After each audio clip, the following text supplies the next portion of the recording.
Sunday guys, and thank God it's Sunday! Ayan, dito si Heinz. Siya pumasok kasi pahinga siya. Kailangan talaga, sabi ko rin sa kanya, kailangan niya rin magpahinga kasi nagluluhay mata niya kahapon. Basta getting worse. Pero ngayon, feeling better na siya kasi nga dito, nakapagpahinga siya. Kasi nag-shower lang ako. Dahil patay na patay yung buhok ko. The more na parang shampoo ako ng shampoo, talagang feeling kong gusto ko na magpagupit na maikli pero bahala na kung kailan. Ayun mo, parang ako na alala ko yung pag Sunday nagpapadeliver ako. Ayan, tawag dito, kakain kami sa Rib Shack and then kukunin namin, sana okay na yung laundry available na. And then after that, punta kami sa, kukunin ko yung stocks ng mga creams, etc. And then bibili kami ng ice cream. So, Heinz ng ice cream para mamaya. Mamaya na yan. Ayusin ko yan mamaya. Ito yung sa Mulito. Ano yan? Basahin mo. Ayun. Tapos, yun, bahay lang. So, magpahinga lang yun. Hindi ko feel umalis. Tsaka nakapag-grocery naman kami. So, may mga stock kami ng food. So, hindi may kailangan pumunta ng ano ngayon. Ang takaw ko sa may Pure Gold na ba ito? Sa cover. Di ko nga alam. Feeling ko nga, no? Baka sa buong Bakit sabi Mulito? Wala nang sinabing Pure Food, Pure Gold. Ano?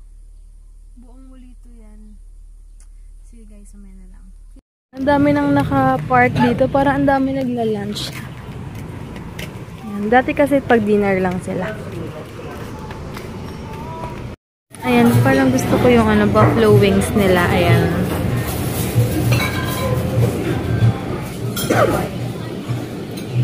View yung good for one nila, ang laki. Sige, change mo na lang yung plate. Ito na yung buffalo wings ko. Thank you. Daming rice. Ayun, hindi kami masyadong fan ng ribs, pero masarap talaga yung ribs dito. Yeah. Tsaka ang laki, kita nyo naman, almost 300 pesos din siya. Pero sulit, di ba? Good for two na. Binigyan nga lang ako ni Heinz kanina ng konti. Ang sarap, masarap. Pero parang good for two lang nga eh. Good for two, tas yung worth almost 500 nila. 3 to 4 person na, grabe nga, sobrang ano. Tapos yung buffalo wings, masarap din. Mas masarap siya sa kinakainan namin na sa wings and things. Wings and things. Try namin kunin na yung laundry kung available na. Tinake out na lang pala namin natirang buffalo wings kasi hindi ko yung masyadong nakain kasi nga sinare ako ni Heinz ng ribs. Tapos nag-order na lang ako ng mashed potato para may dinner na kami mamaya. Diba? Wala na kami intindihin sa dinner. And hindi na kami lalabas. Mas gusto ko na sa bahay na lang. May dala pala akong face mask kasi magpapa-pedicure si Heinz. Bawal sa akin yung amoy ng mga chemical. Ako sa wifi doon. Makapag-update ako. Oo nga. Sorry. Ubo niya.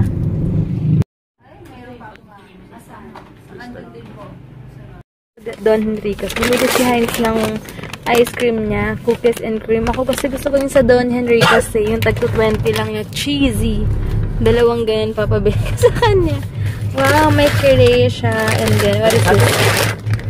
Martis. Okay, Martis pala. Food trip tayo. Sige. Magkano nga isa? 60. Oh, 20 nga. Ang sarap guys ito. Super duper. Ano pangalan niya? Dan Erics pala. Sabi mo Don. Sabi ko ba Don? Dan pala. Dan, sorry. Pagsubo ko sabi ko, sabi niya, pang commercial. Ang sarap kasi super, alam niyo kung gaano ako kaarik sa cheese, pero ito sobra talagang lasa. Yung ice drop nila na buko ice drop, hindi lasang buko, lasang mangga, pero ito grabe. Sobrang cheese, tapos super affordable, 20 pesos sa Dan Erics. Ano siya, parang sari-sari store, tas affiliated nila itong Dan Erics. Sabi ko kanina Don. Sorry. Gigising ko lang ito yung dinner namin. Ito yung mashed potato and then yung buffalo chicken. Ayan, grabe naka-idlip ako. Siguro 2 hours din yun. Or 1.5. Grabe.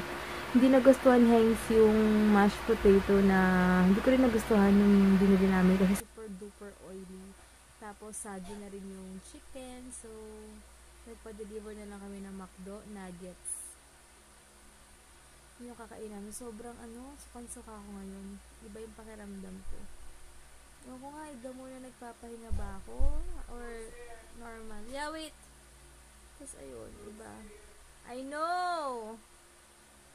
Kulit. Ayun, tapos si Heinz naglaba daw siya ng, ang kulit. Ito na lang ako kakain. Ang tawag dito, naglaba siya ng mga underwear ko kasi nga, alam niyo na, sa isang araw, nakailang palit ako. Dahil nga bawal daw mag-panty liner kapag buntis. Hindi ko pa nga, wait lang, hindi ko pa nga nagagamit yung baka ibigay ko na lang kay Sandra. Tsaka yung napkin. Hindi pa naman kami nakikita ni Ate Joanna. Orange juice. Coke. Are you sure? Joke. Huh?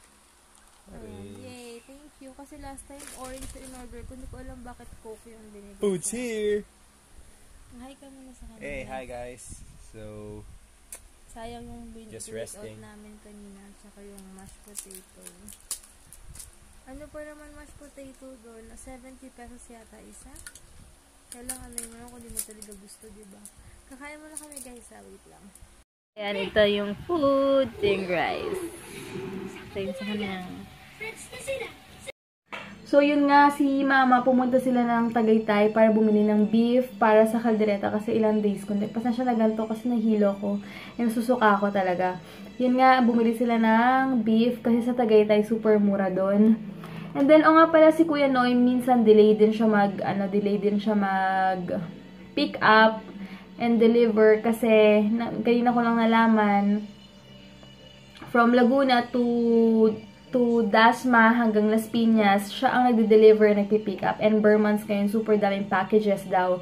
So, paantay. And thank you so much sa pagtitiwala niyo sa akin and sa pag-aantay. And sa lahat ng clients ko, talagang sinasabi nila na unahin ko yung health ko kaysa sa mga order nila. Pero sobrang nagpapasalamat talaga ako sa inyo. Ayun, and napansin ko pala, babalitaan ko lang kayo kasi 8 weeks and, 8 weeks and, Thursday, Friday, Sunday, 8 weeks and 4 days ako ngayon.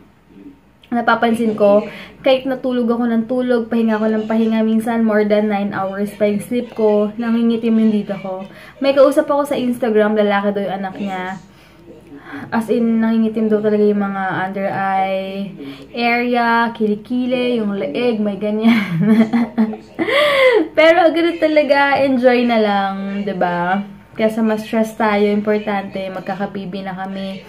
And blessing to, tiisin na lang. At saka, buti hindi lumalaki yung mga braso-braso ko. Lumalaki lang yung tiyan ko.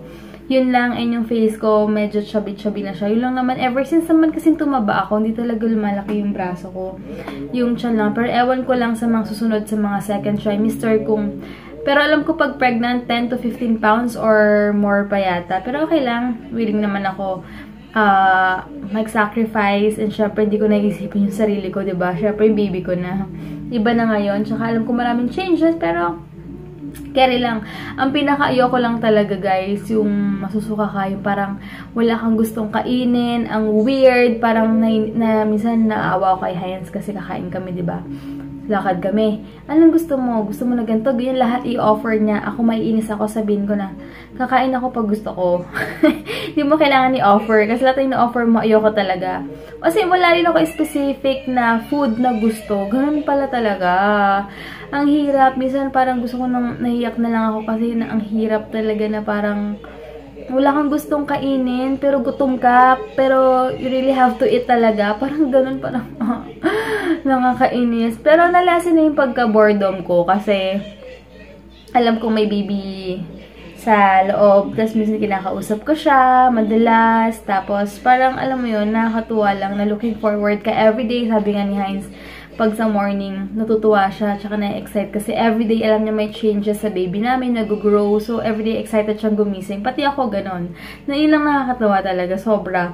Ayun, tapos wala ako masyadong ma-share ngayon. Pasensya na lately kung super short lang ng vlogs kasi wala sobrang inaantok talaga ako everyday.